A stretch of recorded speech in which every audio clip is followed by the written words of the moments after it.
네, 오늘 말씀의 제목은 성령을 모신 자의 행복이라는 제목을 가지고 함께 은혜를 나누고자 합니다. 이 시간 우리는 우리의 지혜로서는 전혀 이해할 수 없는 놀라운 말씀을 펴놓고 있습니다. 너무나 신비한 내용이라서 처음부터 마지막 순간까지 지혜의 영이신 성령님께서 우리의 마음 문을 열어달라고 그렇게 기도를 하지 않을 수가 없습니다. 제가 설교를 준비할 때에도 그랬고요. 그런 기도를 하면서 준비를 했지만 말씀 들으시는 여러분들도 그렇게 기도하시면서 들으시기 바랍니다. 머리로 듣지 마시고 마음으로 들으시기 바랍니다. 인간의 지혜가 아닌 하나님께서 주시는 그런 신령한 지혜로 깨닫는 시간 되시기를 바랍니다. 예수님께서 제자들을 남겨놓고 십자가를 지시기 위해서 떠나시면서 슬픔에 젖은 제자들을 위해서 여러 번 반복하신 말씀이 몇 가지가 있습니다. 기도에 대해서 가장 많이 말씀하셨고요. 그 다음으로 반복하신 내용은 바로 성령에 대한 그런 내용입니다. 요한복음 14장부터 16장까지를 쭉 읽다 보시면 성령에 관한 말씀이 4번이나 나옵니다. 반복한다는 것은 그만큼 중요하다는 이야기겠죠. 어떤 사람은 한 번 들은 이야기는 잘 안 들으려고 합니다. 그래서는 안 되겠습니다. 교회에서 자주 듣는 말씀일수록, 성경에서 자주 나오는 내용일수록 정신을 바짝 차리고 들어야만 합니다. 왜요? 중요하기 때문입니다. 예수님께서 성령에 관해서 4번이나 반복하시는 이유도 다른 데 있지 않습니다. 너무 중요하기 때문에 거듭해서 강조하시는 거예요. 성령이 누구십니까? 천지를 창조하신 하나님의 영이십니다. 성령이 누구세요? 예수 그리스도를 처녀 몸에서 나게 하신 하나님의 영입니다. 성령이 누구이십니까? 예수님께서 세상에 계실 때에 그에게 능력과 권세를 주신 하나님의 영입니다. 성령이 누구입니까? 예수님께서 십자가에 못 박히셨을 때에, 그리고 무덤에 장사 지내셨을 때에 그를 죽음에서 일으켜주신 하나님의 영입니다. 성령이 누구입니까? 선지자와 사도들의 마음에 감동 주셔서 신구약 성경을 영감으로 기록하게 하신 하나님의 영입니다. 성령이 누구입니까? 이 세상에 교회를 탄생케 하시고 그 교회에 생명을 불어넣으신 하나님의 영입니다. 그렇기 때문에 성령님은 하나님이십니다. 성부가 하나님이고 성자가 하나님인 것처럼 성령님도 하나님이십니다. 성령이 너무나 중요한 분이시기 때문에 예수님께서 남겨놓고 가시는 제자들을 위해서 여러 번 반복해서 말씀하고 계시는 거예요. 저는 예수님께서 오늘 우리를 향해서도 똑같이 성령에 대해서 강조하기 위해서 반복해서 말씀하고 계시다고 생각을 합니다. 성령에 대해서 다 안다고 그렇게 생각하시는 분이 계실지 모릅니다. 하지만 그렇지 않습니다. 우리는 성령에 대해서 더 많이 배우고 더 많이 듣고 더 많이 체험해야 할 것입니다. 16절에 보시면 주님께서 여기서 처음으로 성령에 관한 이야기를 하세요. 물론 그 16절부터 20절까지 내용을 보시면 성령이다라고 그렇게 나오진 않습니다만 우리가 이 본문을 볼 때 성령님에 관한 것이라는 것을 알 수가 있습니다. 내가 아버지께 구하겠으니 그가 또 다른 보혜사를 너에게 주사 영원토록 너희와 함께 있게 하시리니. 주님께서 부활하시고 승천하신 다음에 하나님 나라에 들어가시면 또 다른 보혜사를 주시도록 요청하겠다라는 그런 말씀입니다. 주님께서 성령을 보혜사라고 했어요. 보혜사는 돕는 자라는 뜻입니다. 성령의 별명이에요. 주님께서 성령을 돕는 자라고 말씀하셨는데 우리가 이것을 바로 깨달으면 아무런 아쉬운 것 없이 세상을 살 수가 있습니다. 우리에게는 우리를 돕는 분이 계세요. 그분은 사람과는 다릅니다. 성령은 천지를 창조하신 분이시고 뿐만 아니라 예수님을 잉태케 하시고 그를 죽음에서 일으키신 하나님의 영이기 때문입니다. 바로 이러한 분이 우리를 돕는 자라고 하십니다. 그런데 예수님 말씀 가운데 한 가지 재미있는 표현이 나와요. 또 다른 보혜사라는 말이에요. 또 다른 보혜사. 왜 주님께서 성령을 또 다른 보혜사라고 했을까요? 또 다른 이란 말은 성령 외에 다른 보혜사가 있다는 말입니다. 그렇다면 성령 말고 누가 또 다른 보혜사이겠습니까? 그것은 바로 예수님 자신이었습니다. 예수님께서 이제 하늘나라에 가시면 하늘과 땅의 모든 권세를 한 손에 주시고 하나님 우편에 앉으실 거예요. 거기에 앉아서 주님께서 보혜사의 일, 돕는 자의 일을 감당하시겠다라는 말입니다. 요한 1서 2장 1절에 보시면 또 놀라운 말씀이 나옵니다. 만일 누가 죄를 범하면 아버지 앞에서 우리에게 대원자가 있으니 곧 의로우신 예수 그리스도시라. 우리가 삶을 살면서 죄를 많이 짓습니다. 참 많아요. 크고 작은 죄들을 엄밀하게 따지면 굉장히 많이 지으면서 삽니다. 이럴 때마다 하나님 우편에 앉아 계시는 예수님께서 자기 손에 못자국을 내어놓으시면서 하나님께 말씀해 주신다는 말이에요. 우리를 위해서 기도하신다는 말씀입니다. 우리의 대원자가 되신다는 말씀입니다. 우리가 또 주목해야 할 말씀은 이 대원자라는 말과 보혜사라는 말이 원어로 보시면 파라클레토스라는 동일한 단어로 되어 있다는 것입니다. 예수님은 하나님 우편에 앉아 계시면서 범죄하는 우리를 돕는 분이세요. 로마서 8장 34절 역시 같은 사실을 말씀하고 있습니다. 죽으실 뿐 아니라 다시 살아나신 이는 그리스도 예수시니 그는 하나님 우편에 계신 자요 우리를 위해 간구하시는 자이시니라. 하나님 우편에 앉아 계시는 우리 예수님, 그분이 바로 보혜사이신 것입니다. 그럼에도 주님께서는 우리에게 또 다른 보혜사를 보내주시겠다라고 말씀하고 있습니다. 바로 성령님을 보내신다는 것이죠. 예수님이 하늘에서 우리를 도우시는 보혜사라면 성령은 땅에 오셔서 우리를 도우시는 보혜사입니다. 로마서 8장 26절에는 성령께서 우리를 어떻게 도와주시는지 자세하게 나타나 있습니다. 이와 같이 성령도 우리 연약함을 도우시나니 우리가 마땅히 빌 바를 알지 못하나 오직 성령이 말할 수 없는 탄식으로 우리를 위하여 친히 간구하시느니라. 성령께서 이 땅에 오셔서 하시는 일이 바로 우리를 위해 기도하시는 일이라고 되어 있습니다. 우리는 하늘과 땅에 우리를 돕는 사람이 있어요. 보혜사, 예수님과 성령님이십니다. 얼마나 행복한 사람들입니까? 얼마나 큰 은혜를 입은 사람들입니까? 예수님께서 올라가신 후에 약속대로 성령님을 보내주셨어요. 우리는 사도행전 2장을 통해서 성령께서 임하시는 사건이 얼마나 극적인지 알고 있습니다. 바람소리가 들리는가 하면 불의 혀 같은 것이 사람들 머리 위에 임했어요. 사람들 입술에서 방언이 터져 나왔습니다. 그리고 하나님 찬양했어요. 이게 얼마나 시끄러웠던지 예루살렘에서 다른 사람들이 모여들었어요. 많은 사람들이 그 소리를 듣고 몰려왔습니다. 하지만 그런 사건은 한 번으로 끝났습니다. 오실 때에는 아주 극적으로 오셨지만 이제는 더 이상 그런 현상이 나타나지 않습니다. 그럼에도 성령은 우리 안에 계십니다. 그분이 우리를 도와주시는 그 모든 은혜를 우리는 시작부터 마지막까지 누릴 것입니다. 그렇게 할 수 있는 자격을 주셨어요. 하나님의 자녀가 되는 신분을 우리에게 허락하셨습니다. 얼마나 감사한 일입니까? 그러면 세상에 오시는 성령께서 계시는 숙소가 어디일까요? 또 머무는 기간은 얼마나 될까요? 조금 이상한 단어이긴 하지만 여러분의 기억을 돕고자 제가 숙소라든지 예약 기간이라든지 그런 말씀을 한 것입니다.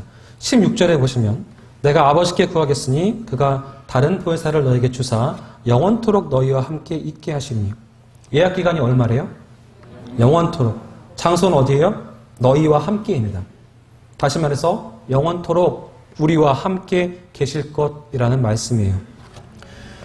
17절을 보시면 그는 진리의 영이라 세상은 능히 그를 받지 못하나니 이는 그를 보지도 못하고 알지도 못함이라. 그러나 너희는 그를 아나니 그는 너희와 함께 거하시며 또 너희 속에 계시겠습니다. 성령이 이 세상에 오신 게 아니에요. 세상은 성령을 알지도 못합니다. 하지만 우리는 성령을 압니다. 성령이 교회, 곧 우리 안에 계시기 때문이에요. 성령이 계시겠다고 예약하신 장소가 바로 우리 안입니다. 우리 마음이에요. 만약에 여러분이 그게 정말 사실일까라고 의심하기 시작하면 끝이 없습니다. 어떻게 하나님이신 성령이 내 안에 계실 수가 있을까? 그분이 어떻게 영원토록 나를 떠나지 않을 수가 있을까? 생각하면 생각할수록 참 신비한 이야기죠. 그런데 이처럼 신비로운 이야기가 여기에서 끝나지 않습니다. 성령 하나님께서 우리 안에 거하시게 되면 하나님 우편에 앉아 계시는 예수님께서 우리 안에 영으로 계시게 된다고 말하고 있습니다. 성령이 우리 안에 거하심과 동시에 예수님께서 우리 안에 거하신다는 그런 말씀이에요. 우리가 성령 하나님뿐만 아니라 성자 예수님까지 모시고 사는 아주 기가 막힌 존재가 되는 거예요. 하늘에 계신 보혜사, 땅에 계신 보혜사 두 분이 이 마음속에, 우리 마음속에 계시는 것입니다. 이처럼 성령께서 내 안에 거하시고 성자께서 내 안에 거하시는 것을 내주하심이라고 말합니다. 그러면 성령님께서 우리 안에 거하심으로 살아계신 예수님께서도 우리 안에 거하신다는 것을 무엇으로 확인할 수 있겠습니까? 18절에 보시면 내가 너희를 고아와 같이 버려두지 아니하고 너희에게로 오리라. 여기서 내가가 누구예요? 예수님이죠. 네, 예수님입니다. 예수님이 다시 온다는 거예요. 이 말을 예수님이 부활해서 제자들에게 다시 오겠다라는 그런 의미로만 보시면 안 됩니다. 더 중요한 것은 성령님께서 오심으로 예수님이 제자들에게 다시 오신다라는 그런 말이에요. 19절 이하에 보시면 조금 있으면 세상은 다시 나를 보지 못할 것이다. 너희는 나를 보리니 이는 내가 살아있고 너희도 살아있겠습니다. 그날에는 내가 아버지 안에 너희가 내 안에 내가 너희 안에 있는 것을 너희가 알리라. 부활하신 예수님을 세상은 알지 못해요. 하지만 우리는 압니다. 성령이 우리 안에 와서 우리 마음속에 거하기 시작하면 예수님께서도 우리 안에 영으로 거하시는 역사가, 그런 기적 같은 일이 나타납니다. 그래서 로마서 8장 9절에서 11절까지 보면 처음에는 우리 속에 하나님의 영이 거한다고 말씀하시다가 그 다음 절에는 그리스도의 영이 거한다고 말씀하시고 그 다음 절에 가서는 그리스도가 계신다라고 말씀을 합니다. 그러니까 성경은 우리 안에 계신 분이 성자인지 성령인지 구분하려고 하지 않는 거예요. 더 놀라운 것은 우리 생각으로는 도무지 알 수 없는 그런 헷갈리는 말씀을 해놓고도 예수님께서는 거기에 무슨 설명을 붙이려고 하지 않으세요. 그냥 태연하게 말씀하십니다. 20절에 그날에는 내가 너희 안에 있는 것을 너희가 알리라. 그렇게 성령이 오시면 우리가 다 알게 될 것이다 라는 그런 말씀이에요. 우리가 설명할 수는 없지만 하나님 말씀을 믿음으로 받아들일 때에 성령님이 내 안에 계심을 알게 되는 거예요. 그리스도께서 내 안에 계시다는 것을 알게 되는 것입니다. 그래서 마음이 평안해지고 기쁨이 넘쳐나고 자신감이 생기고 하나님 앞에서 아멘 하고 순종할 수 있는 믿음이 생기는 것입니다. 오늘 본문을 읽으면서 참 행복하다, 감사하다라고 느낀 구절이 있습니다. 18절 말씀이에요. 내가 너희를 고아와 같이 버려두지 아니하고. 이 말씀에서 하나님의 진한 사랑이 배어있는 것을 느낍니다. 인생은 고독합니다. 참 외로워요. 누구나 마지막까지 자기 인생을 걸어가야만 합니다. 혼자 가야만 해요. 그런데 예수님께서는 우리를 외톨이로 외롭게 버려두지 아니하신다고 말씀하고 있습니다. 다시금 우리에게 오셔서 우리와 함께 해주신다는 말씀이에요. 사실 제자들과 함께 했던 3년 동안 예수님은 그들의 어머니이기도 했고 아버지이기도 했습니다. 먹이시고 입히셨고요. 가는 곳마다 같이 다니셨고 어려운 일을 만날 때에 그들을 보호해 주셨습니다. 그런데 갑자기 예수님께서 십자가를 지시기 위해서 떠나게 되자 제자들은 슬퍼하면서 두려움에 빠지게 되었습니다. 그런 제자들을 보시고 주님께서 이렇게 말씀하시는 거예요. 너희들 왜 그러냐? 그럴 필요가 없다. 너희는 고아가 아니야. 내가 가면 성령을 보내는데 그 성령이 너에게 임하면 지금 내가 있을 때보다 너희가 훨씬 더 행복해질 수 있단다. 너희가 나와 함께 3년 동안 있을 때에는 내가 몸을 입고 있으니까 내가 안 보이면 너희들이 찾지 않았느냐? 내가 배를 타고 가다가 자면 너희가 나를 흔들어서 깨우지 않았느냐? 하지만 성령님이 오시면 너희가 그럴 필요가 없게 된다. 왜냐하면 내가 너희 속에 있게 될 것이기 때문이다. 너희 속에 있는 너희들이 나를 찾을 필요도 없고 내가 없다고 해서 너희가 불안해할 필요가 없다. 그러니 얼마나 좋으냐? 그런 말씀이에요. 그런데 왜 너희들이 근심하고 두려워하느냐? 내가 너희 속에 있기 때문에 너희는 언제든지 내 이름만 부르면 기도하면 우리 아버지께서 다 들어주신다 라는 말씀이에요. 내가 너희 속에 있기 때문에 내가 하는 일을 너희도 할 것이고 그것보다 더 큰 일도 할 수 있을 것이라고 내가 말했지 않았느냐. 그렇다면 내가 너희를 떠나는 것이 너희에게는 불행이 아니다. 너희는 고아가 아니다. 라고 우리에게 지금 말씀하고 계시는 것입니다. 제자들이 마음속에 모시고 있던 성령을 우리도 모시고 있습니다. 그 성령을 통해서 살아계신 예수님께서 그들 마음속에 있었던 것처럼 지금 우리 마음속에도 거하십니다. 우리는 혼자가 아닙니다. 성령을 모르는 사람들은 삶에서 고독을 느낍니다. 공허함을 느껴요. 믿지 않는 사람들을 보십시오. 그 공허함을 채우기 위해서, 그 고독함을 채우기 위해서 다른 것들로 채우려고 하니까 채워지지가 않는 거예요. 밑빠진 독입니다. 말로 다 할 수 없는 고독, 공허함, 외로움. 다들 숨기고 살아요. 티를 안 내려고 합니다. 그래서 그렇지 참 심각합니다.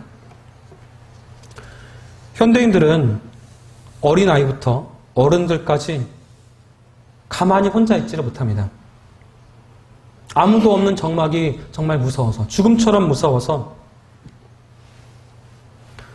혼자라는 자기를 볼 수가 없어서 핸드폰을 들었다 놨다, 껐다 켰다 정신이 없습니다. 가만히 있지를 못해요. 혼자 있으면 어때요? 음악을 틀든지 텔레비전을 틀든지 그래야지 좀 불안한 마음이 사라집니다. 자기가 혼자가 아니라는 것을 어떤 방법으로라도 확인을 해야지 마음이 놓이는 거예요. 현대인들은 혼자만의 고독을, 그런 견딜 힘을 상실하고 있습니다. 고독에서 자유함을 얻지 못하고 있습니다. 하지만 예수님을 마음속에 모시고 있는 우리는 다릅니다. 우리 역시 인간인지라 외로움을 느낍니다. 고독함을 느껴요. 어떨 때에는 외로워서, 힘들어서 눈물을 흘릴 수도 있습니다. 하지만 현대인들이 느끼는 그런 고독은 느끼지 않습니다. 예수님께서 우리 안에 계시기 때문이에요. 그분은 우리 영혼의 빈 곳을 가득 채우고 계십니다. 그 생명의 풍요로움이 우리 마음을 물된 동산과 같이 만들고 계십니다.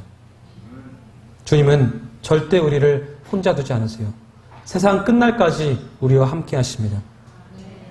저는 이 사실을 믿습니다. 더 나아가서 이 사실을 즐깁니다. 여러분 어떠세요? 믿으십니까? 내 안에 계시는 성령님과 예수님 때문에 나는 고아가 아니다. 하나님은 절대 나를 고아처럼 버려두지 않으신다. 주님이 나와 함께 하신다. 이 사실 때문에 여러분이 얼마나 다르게 살고 계십니까? 예수 없는 그런 사람들과 얼마나 다른 인생을 살고 계십니까? 안타까운 거는 이런 말씀을 하면 마음이 힘든 교인들이 교회에 참 많이 있다는 거예요. 대부분 그런 분들은 성령이 누구냐라고 이렇게 물어보면 대답은 잘하세요. 예수님께서 우리 안에 계신다는 그런 성경적인 지식도 다 가지고 있습니다. 그럼에도 불구하고 실제로는 두려워하면서 울고 있습니다. 머리로는 알지만 가슴으로, 마음으로는 알지 못하는 거예요. 역사적인 예수에 대한 지식만 가지고 그렇게 있으면 우리가 안 믿는 사람과 뭐가 다릅니까?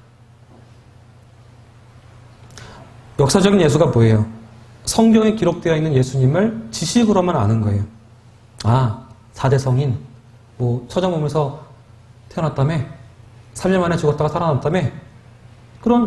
그렇게 지식으로만 알고 있는 거예요. 그런 지식은 나에게 생명을 부여하지 못합니다.